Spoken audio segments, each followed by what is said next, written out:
Khairuddin rice, हमने पादरियों पर एतमाद किया, सोचा वो जुल्म के शिकार हैं, हमारी सफ में आ खड़े होंगे। लेकिन अगर जुल्म के खिलाफ उन्होंने आवाज ना उठाई तो फिर क्या होगा? तीर चल चुका है।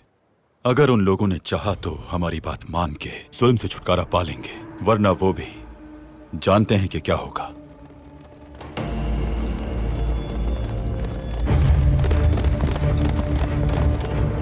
वो नहीं माने रईस। जगह संभालें।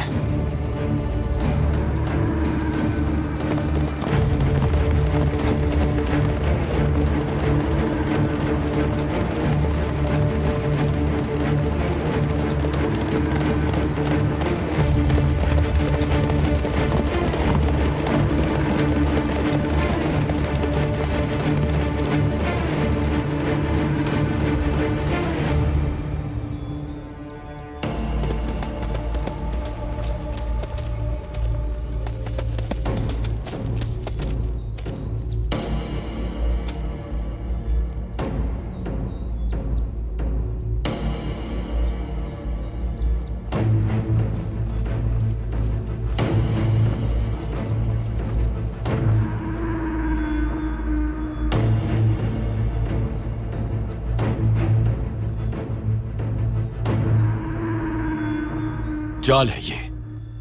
ऐसा कुछ नहीं है, हमें आपका मकतूब मौसूल हुआ।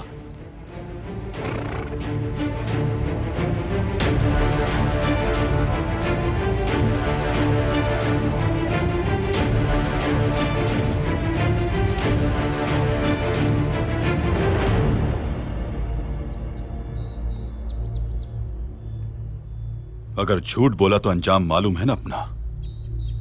मुझे यहां पादरी हजरत ने भेजा है। आप हम मजलूमीन की निजात का जरिया हैं।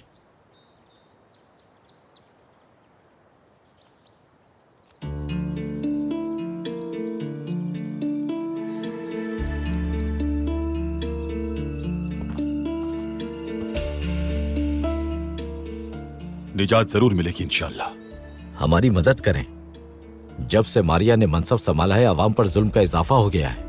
सिपाहियों के अलावा किसी को भी खाना नहीं दिया जाता। किसान सिर्फ सिपाहियों की ग़िज़ा के लिए काम करते हैं। कैथोलिक की जालिम हाकिमियत के बजाय हम उस्मानियों की मुनसिफाना हुकूमत देखना चाहेंगे, जैसा कि कुस्तुनतुनिया में है। क्या हमारी मदद के लिए तैयार हैं? हाँ, लेकिन हमारे पास हथियार नहीं है। यहाँ तक के घरों में भी चाकू जैसी कोई चीज नहीं है। हम मालूमात जरूर फराहम कर सकते हैं।